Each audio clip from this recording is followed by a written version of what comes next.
Saudara, video pemukulan oleh Kepala Kantor Bea Cukai Batam kepada seorang penyidik di ruang aula Kantor Bea Cukai Batam, Kepulauan Riau, jadi sorotan publik. Kekerasan ini terjadi saat pemeriksaan beberapa kasus.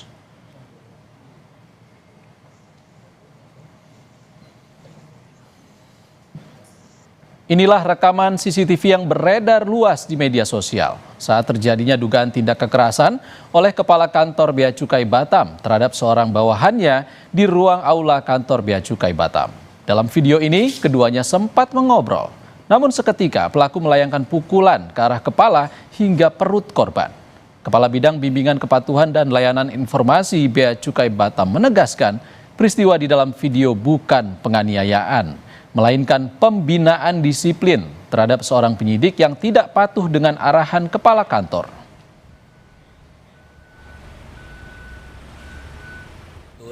Terjadi penganiayaan karena kondisinya pada saat itu adalah Bea Cukai sedang melakukan pemeriksaan terkait dengan beberapa kasus, tapi ternyata ada salah satu penyidik yang nggak patuh, yang nggak sesuai dengan arahan kepala kantor, sehingga dilakukan teguran.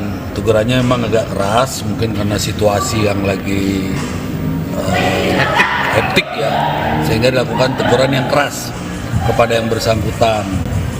Dan teguran itu juga sebagai bentuk pembinaan sebenarnya kepada pegawai tersebut.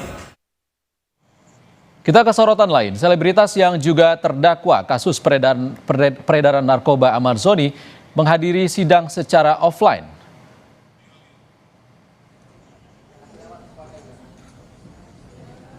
Dalam persidangan kali ini selain Ahmad Zoni, ada 4 terdakwa lain yang juga dihadirkan. Amar sempat bertemu dengan keluarganya sebelum persidangan dimulai. Sementara 1 terdakwa lainnya masih mengikuti sidang secara virtual karena sakit. Sebelumnya Amar dan 5 terdakwa lainnya mengikuti sidang online dari Lapas Nusa Kambangan.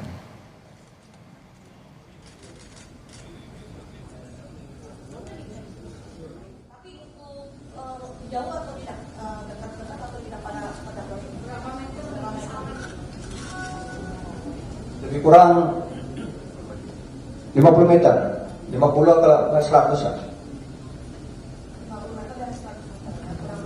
Kurang lebih.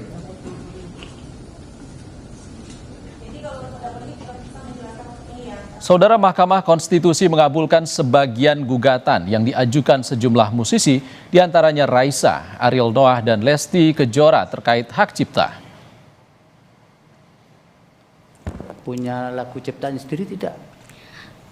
Hakim Mahkamah Konstitusi mengabulkan sebagian gugatan uji material Undang-Undang Nomor 28 Tahun 2014 tentang hak cipta. Hakim MK memutus pencipta atau pemegang hak cipta tidak dapat melarang izin untuk MK minta DPR merumuskan alasan yang sah bagi pencipta melarang orang lain untuk menggunakan ciptaannya. Punya lagu ciptaan sendiri tidak? Jadi 1, mengabulkan permohonan para pemohon untuk sebagian. 2, menyatakan prase setiap orang dalam norma pasal 23 ayat 5 Undang-Undang Nomor 28 Tahun 2014 tentang hak cipta. Lembaran Negara Republik Indonesia tahun 2014 Nomor 266 tambahan Lembaran Negara Republik Indonesia Nomor 5599 bertentangan dengan Undang-Undang Dasar Negara Republik Indonesia tahun 1945 dan tidak memiliki kekuatan hukum mengikat secara bersyarat sepanjang tidak dimaknai termasuk penyelenggara pertunjukan secara komersial. Kita ke kasus korupsi. KPK menggelar operasi tangkap tangan di wilayah Banten dan Jakarta. Total ada 9 orang yang ditangkap dari operasi senyap ini. Jubir KPK Budi Prasetyo menjelaskan bahwa dari 9 orang ini ada jaksa dan penasihat hukum yang ikut ditangkap dalam OTT. Selain itu juga ditemukan barang bukti uang sejumlah 900 juta rupiah. Hingga saat ini ke-9 orang masih diperiksa intensif. KPK memiliki waktu 1 kali 24 jam untuk menentukan status hukum terhadap ke-9 orang yang ditangkap. Sejak sore sampai dengan malam, tim mengamankan sejumlah 9 orang di wilayah Banten dan Jakarta. Di antaranya 1 merupakan aparat penegak hukum, 2 merupakan penasihat hukum, dan 6 lainnya merupakan pihak swasta. Selain mengamankan 9 orang tersebut, tim juga mengamankan barang bukti sejumlah uang dalam bentuk tunai sekitar 900 juta. Saat ini para pihak yang diamankan masih dilakukan pemeriksaan secara intensif. Kita ke informasi lain yang juga jadi sorotan, saudara. Bocah berusia 9 tahun yang tewas di dalam rumahnya di Cilegon, Banten dimakamkan di tempat pemakaman umum Balung, Kota Cilegon, Banten. Wakil Bupati Serang yang juga masih kerabat keluarga korban berharap pelaku segera ditemukan. Kematian seorang bocah laki-laki di rumahnya sendiri di Cilegon, Banten masih menuai tanda tanya besar. Jenazah korban kini telah dimakamkan di tempat pemakaman umum Makam Balung, Kelurahan Citangkil, Kota Cilegon. Korban sebelumnya telah diotopsi untuk keperluan penyelidikan. Korban yang berusia 9 tahun ini dikenal sebagai anak yang periang dan penurut. Wakil Bupati Serang Muhammad Najib Hamas yang juga masih kerabat keluarga korban berharap pelaku segera ditemukan. Ini kan orang penurut ya, dan ibadahnya juga bagus, walaupun usia 9 tahun tapi ketaatan kepada orang tua ini luar biasa. Jadi ini contoh bagi anak-anak seusia. Kan ke pihak kepolisian supaya lebih tidak ada intervensi apapun, tapi kita doakan semoga semuanya lancar dan pelakunya ditemukan dan diberi hukuman sesuai dengan ketentuan undang-undang. Korban merupakan anak ketiga dari anggota Dewan Pakar Partai Keadilan Sejahtera Kota Cilegon. Sejauh ini, polisi telah memeriksa 8 saksi. Sementara untuk kasus ini itu dugaan pembunuhan.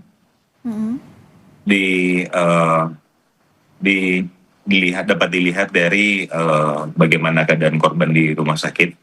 Makanya sudah dari Polres Cilegon sudah membuat LP yang mencantumkan dugaan terhadap kasus pembunuhan, jadi bukan perampokan.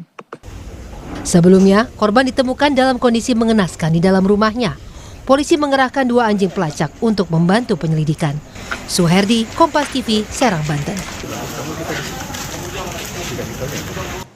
Kabar usai jeda di Indonesia Update, saudara. Truk-truk ekspedisi dan juga kendaraan pribadi yang hendak menyeberang ke Pulau Sumatera saat ini masih terjebak antrean panjang di luar Pelabuhan Merak.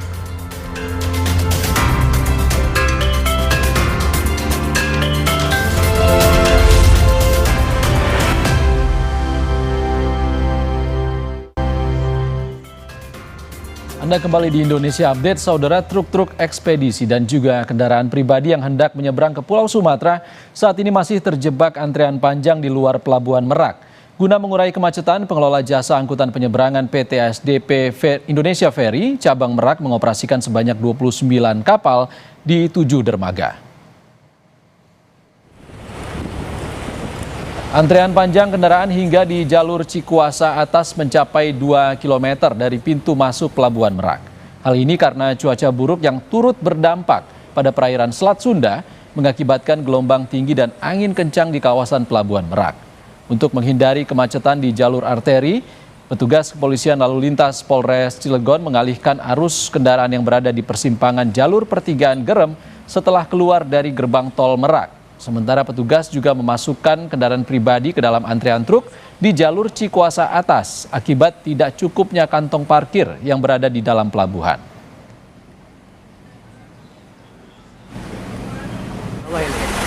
Kalau jalur berapa kan ada lengang. Kita tidak tahu sih, ya ini ikutin aja. Disuruh lurus saja, Iya. masuk Cikuasa. Ini mau kemana Pak? Mau ke Lampung Timur Dari? di Baimili. Sementara di Jawa Barat, jalan penghubung antara Pelabuhan Ratu dan Surade Pajampangan di Kabupaten Sukabumi, Jawa Barat amblas akibat pergeseran tanah. Sebuah mobil box terjebak akibat peristiwa ini.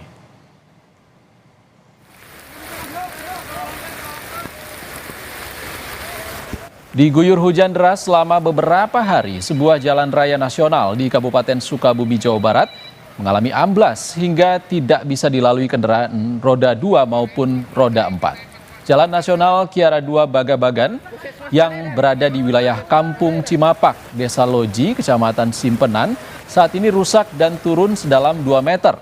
Akibat peristiwa ini, sebuah mobil box yang sedang melintas terjebak di lokasi kejadian. Polisi pun menutup akses jalan nasional dari pertigaan Bagbagan dan memutarbalikkan kendaraan yang sudah masuk ke jalur tersebut untuk mencari jalur alternatif lain.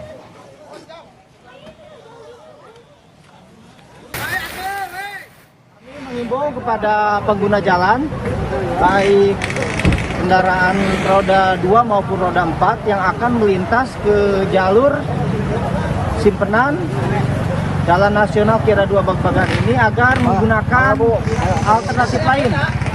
Bisa menggunakan jalur Bojong Lopang, Jampang Tengah, dan Kiara 2. Sebaliknya dari Pejampangan juga bisa ke jalur Jampang Tengah Kiara 2. Kita bergeser ke Aceh. Polres Loksmawe menggelar bakti sosial dengan membersihkan Masjid At-Taqwa di Desa Blangrelieng, Kecamatan Sawang, Kabupaten Aceh Utara, Provinsi Aceh. Pembersihan dilakukan agar masjid bisa digunakan kembali untuk beribadah. Puluhan personel Polres Loksmawe bersama warga setempat bergotong royong membersihkan lumpur dan sisa material banjir yang menggenangi area masjid. 1 unit water cannon dikerahkan untuk menyiram masjid agar proses pembersihan mudah dilakukan. Kegiatan ini sebagai bentuk kepedulian Polri terhadap rumah ibadah yang terdampak bencana, sekaligus untuk mempercepat pemulihan fungsi masjid sebagai pusat ibadah dan kegiatan keagamaan masyarakat. Selain masjid, polisi juga menyasar sejumlah fasilitas umum lain, yaitu sekolah dan puskesmas.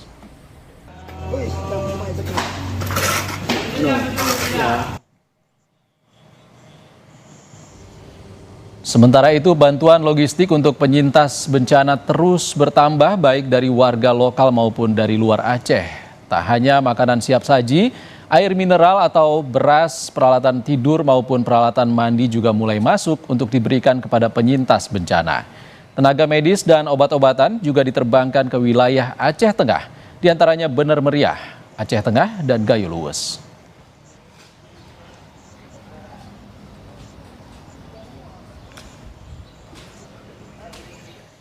Saudara, Presiden Prabowo Subianto mengunjungi korban bencana di Sumatera Barat untuk memantau penanganan pasca banjir. Lokasi pertama yang dikunjungi Presiden adalah posko pengungsian di Kabupaten Agam, Sumatera Barat. Presiden Prabowo saat meninjau posko pengungsian di SD Negeri 5 Kayu Pasak mengaku senang bisa bertemu korban terdampak banjir di pengungsian. Prabowo juga mengungkapkan kegembiraannya karena rumah-rumah hunian sementara sudah mulai dibangun.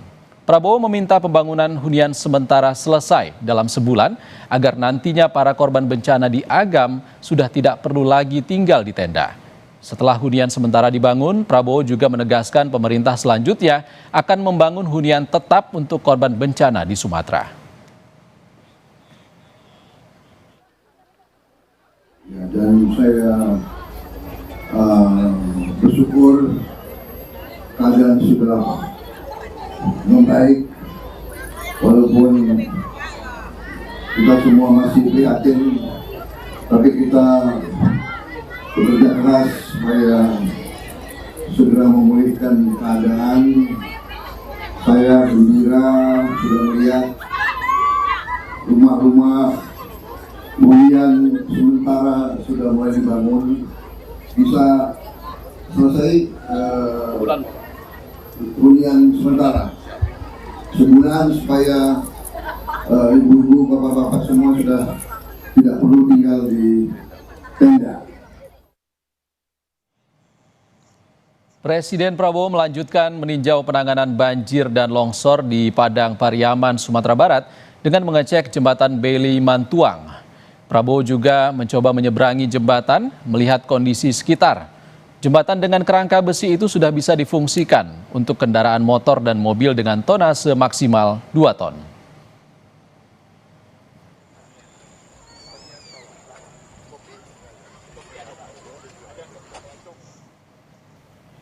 Dari Padang Pariaman, Presiden melanjutkan meninjau proses pembangunan jalan di Lembah Anai, Tanah Datar, Sumatera Barat. Proses perbaikan jalan terus dikerjakan para pekerja di lokasi konstruksi. Sebagian ruas jalan rusak di dekat air terjun Lembah Anai itu sudah dibeton dan kini bisa dilalui dua arah oleh motor maupun mobil. Sebelumnya, Jalan Nasional Akses Padang Bukit Tinggi itu rusak parah setelah dihantam banjir bandang.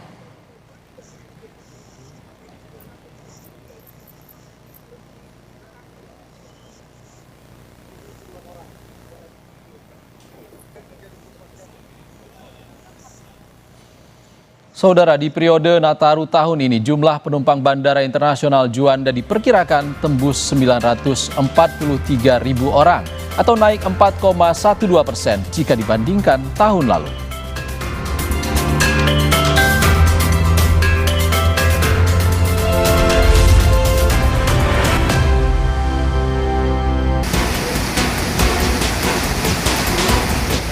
Sebuah jembatan antar desa dan kecamatan di Jember, Jawa Timur putus diterjang banjir luapan sungai. Putusnya jembatan membuat murid terpaksa ke sekolah melintasi jembatan rel kereta api yang membahayakan keselamatan. Padahal jembatan ini merupakan penghubung antar desa di dua kecamatan, yakni Kecamatan Pakusari dan Kecamatan Arjasa menuju kawasan Kota Jember. Warga berharap pemerintah segera membangun kembali jembatan ini karena jadi satu-satunya akses warga melintas.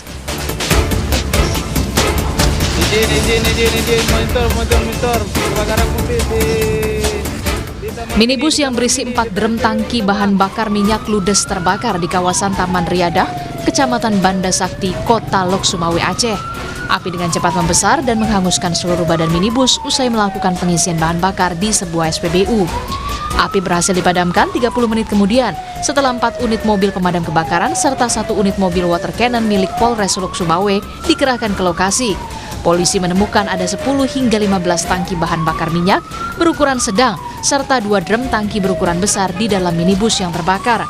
Polisi kini masih mengejar pemilik minibus yang kabur saat kendaraannya terbakar.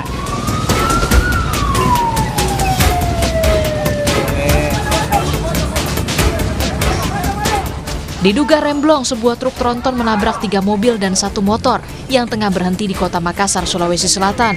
Polisi ungkap kecelakaan bermula saat truk tronton melaju kencang akibat remblong menuju Jalan Perintis Kemerdekaan, Sulawesi Selatan. Truk menabrak sejumlah kendaraan di depannya yang sedang berhenti. Akibat kejadian ini, pengemudi ojek online meninggal dunia meski sempat menjalani perawatan di rumah sakit. Kita ke informasi lain, Saudara. Di periode Nataru tahun ini, jumlah penumpang melalui Bandara Internasional Juanda diperkirakan tembus 943.000 orang atau naik 4,12% jika dibandingkan tahun lalu. Untuk penambahan jadwal penerbangan akan ada total 166 penerbangan dengan 11 rute penerbangan domestik dan internasional atau naik hampir 5%. Diperkirakan lonjakan arus penumpang akan terjadi pada Sabtu 20 Desember 2025 dan 3 Januari 2026.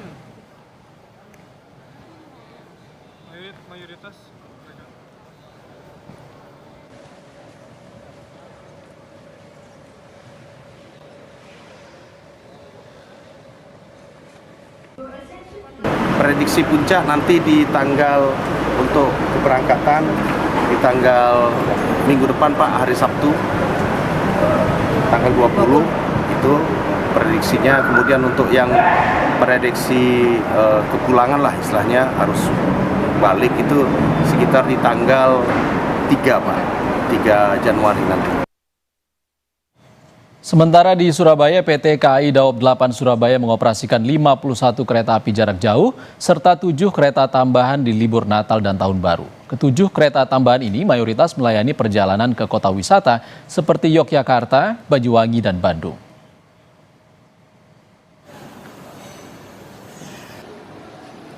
Lonjakan penumpang kereta api diprediksi akan terjadi saat masa angkutan libur Natal dan Tahun Baru di wilayah PT KAI Daob 8 Surabaya.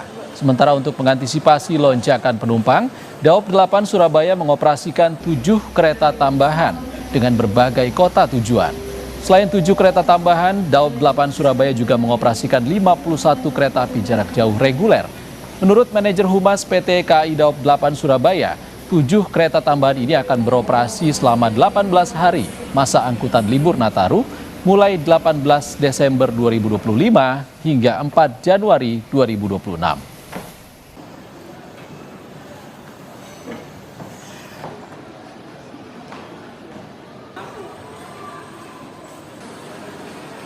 Kami tutup Indonesia Update edisi kali ini, saudara. Saya Ihsan Sitorus pamit. Sehat selalu. Sampai jumpa.